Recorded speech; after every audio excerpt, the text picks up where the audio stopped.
Welcome back to Grow Joyfully Home and Garden. I just got back from another trip to the mountains. This is the most I've been up there for years. It's fun, but boy does it wear you out. When you're camping and you have to do all the things for your little camp trailer but we took 12 of us up there this time and we did well and everybody made it back alive. So that's good. As you can see, we have a lot of smoke here. And there was a lot of smoke up in the mountains. So this is one of those years where the fires are out of control and really awful.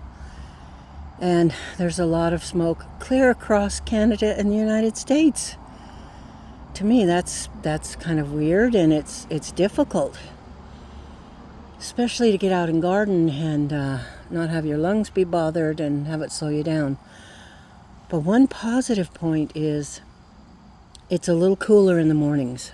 It's almost 10 o'clock, and I think it's only like 55 or 60 degrees. And you can almost work out here. Now, if you could just breathe because of the smoke, then it would be very pleasant. But it's been 4 days since I've been down here around the garden. My husband and daughter are trying to keep things up here. And I think what we're going to do is go out to the pasture garden and take a look at my tomatoes. To me, this is an off tomato year. Not so good, just like this is an off fruit year. We have a few apples out there, and that is it. No peaches, no plums, no pears. It's really kind of sad, because last year I put away a lot of peaches and a lot of pears, but I think that's how the cycle goes. One good year, one plentiful year, and you put up as much as you can that year, and then the next year not so good. So you're going to have to spread out what you have and enjoy the peaches, the pears that you can from the year before. So I don't know if it's just my age and my husband's age, 66 and 68. It shouldn't be slowing us down that much, but it is. Anybody around our age, I think you're probably feeling a similar thing. We're both just going, I can't keep up, I can't keep up, I can't keep up inside, I can't keep up outside. And then Gypsy from on the edge of Appalachia said she was listening to somebody, and they said, you're just going to have to be happy with the season of life you're in and what you can get done in your garden, and be content. So that is what I'm working on this year. It's not going very well, but I'm trying. Be content with what you have. I remember growing gardens when I had my first two little boys and thinking, I can't get out there, I can't do this, I can't do that. But I also remember learning that you can still pick carrots out of the weeds. It doesn't have to be totally weed-free and everything perfect and straight and beautiful and what have you. So anyway, I need to go out and see if there's any life in my 10 cattle panels full of tomatoes. The blackberries are almost finished. So are the marionberries. I haven't even looked in this garden yet. I'm kind of saving that, but I want to get out there to the pasture garden before my energy's gone. One more thing, I'm so jealous of Heather and those of you that have tomatoes ready and you're slicing them and eating them. And I mean, it's a joy to watch you enjoy them. But I really want to experience that myself. I think I might have a few chocolate sprinkles, cherry tomatoes out there. My husband and daughter have been trying to keep things watered and alive. So let's go take a look. I've got my trusty garden wagon and garden bag behind me, so if you hear a bunch of clanking, I'm just going to wander out here and see what we can see. I asked my husband this morning, do you think this garden year has been a bust? He said, well, in some ways, but we have potatoes that are growing, we have some zucchini, the carrots were beautiful, so we're just going to take those as a win. Okay, here's something that I have to share with you. It's definitely a win, but as the result of a lot of work. Oh, look what my husband has done in my absence. He's got the pavers in the rose garden, And he has weed fabric down in the center. And then he's got bark mulch there. We still have to do that to this. This is what it looks like. See the weeds? If we don't put down weed fabric and then bark mulch to look pretty. But this thing, this rose garden has been around for, I don't know, well over 10 years.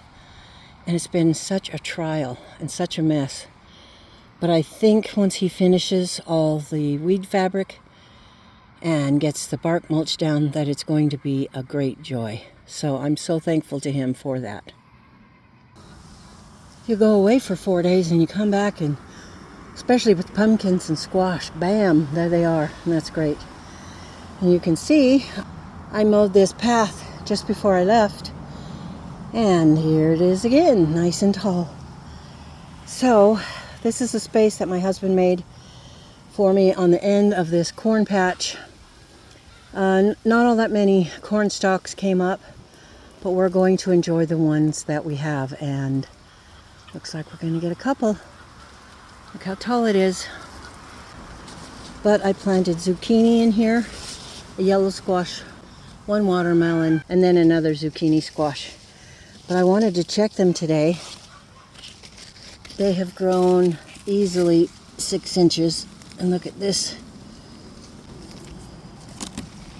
And there we go. So beautiful. I'm going to make some chocolate zucchini bread. And then probably fry up some zucchini, onions, and I had a couple of little tomatoes. Oh, sorry about the rooster. Prince George is in full cry right now. But I'm going to cut up onions, zucchini, and tomatoes and just saute them in a pan and have them for dinner. There's another little fella. I do like to try to get them off before they're too big. They stay tender and yummy that way. I'm going to try to use shears on this one. That way it won't break off.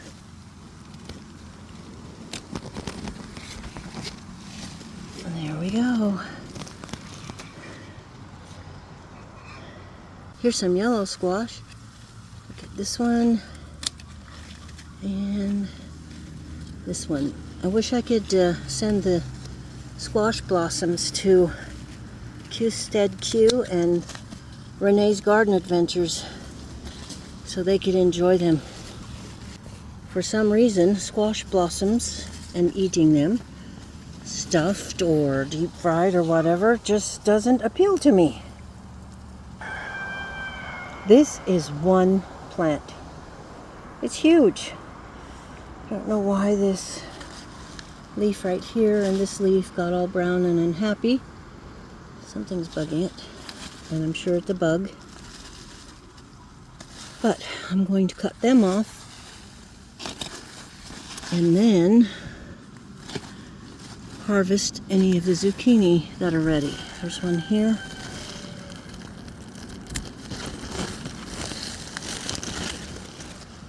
That one almost got away from me. I'm going to let the watermelon run right through the corn patch there, so it has lots of room. Hopefully we can get at least one watermelon that's edible. I have the worst luck with watermelon, but we will not give up. And here's another little one. I wasn't sure if I was going to get any zucchini, so I have some there, there, and there. I think one of those is yellow squash. Oh, we love this, don't we? We love all the gardening. We love the weeds. We love all the challenges, right? So there's a nice little harvest of zucchini. 4 of the green and then 2 crookneck yellow squash. Well, I figured I'd come out here to the pasture garden and every one of these tomatoes would be dead. I do see one over there dying, but some of these look green and healthy and happy. So we will count that as a win. Do you see I'm only at the blossom stage with all these? It is just so distressing. We're at the end of July and this is what I have. I mowed the pathways here in the pasture garden and it feels a lot better. It's so cool that my husband got this covered and that covered and all these different areas, most with the help of my second son, that over there. It makes it much more inviting and just easier to use. Right now I'm going to fertilize these tomatoes here. These 2 cattle panels look the healthiest out of all of them. The tomatoes are not looking well. That one over there, number 10, is not bad. But I've got a lot of them over here that are just dying. I've never had them do that before. There's one there and all throughout here. I guess they're getting blight. I have not really had that problem before. It's not humid here, it's very dry. So this is a strange year. Even this beautiful black strawberry tomato plant is looking very ill. So that's too bad. There's one dead over there, several that are very sick. We're having a lot of trouble with whitefly. But I'm going to continue to try to water and fertilize these tomato plants. I have well over, 140 tomato plants. And if I don't get tomatoes out of these things, that's going to be very upsetting. Each year is different, I understand that. Right here, we have a few. They don't look very healthy or thrifty. More sickness over here. And we have a few tomatoes here. These are Gazantes. They seem to be a very sturdy, I don't know if I want to say disease resistant, but definitely a happier tomato. A little bit easier to grow. This is Granny Cantrell and these are not Granny Cantrells, so something's going on, mixed up tag or something. Nonetheless, it is very disturbing. Sick. Not doing well. None of them are. Wow, I know I got them planted late, but that should not affect their health. This row, out of the 7 that are here together, probably look the best. This is an Abe Lincoln. I've actually got an Abe Lincoln growing there that's fairly big. But it looks ill too, and this one right next to it is completely dead. My daughter's Love in a Mist flowers are growing, and the onions are growing, and we have some beans and sunflowers here. Oh, look. We have a sunflower that's bloomed, my first one. Very beautiful. For a girl that loves tomatoes, seeing all of her tomato plants be so sick is very hard. These don't look too horribly bad. They were the last ones to be planted in this pasture garden. So I really hope they do well. Meanwhile, I've got a lot of work I need to do.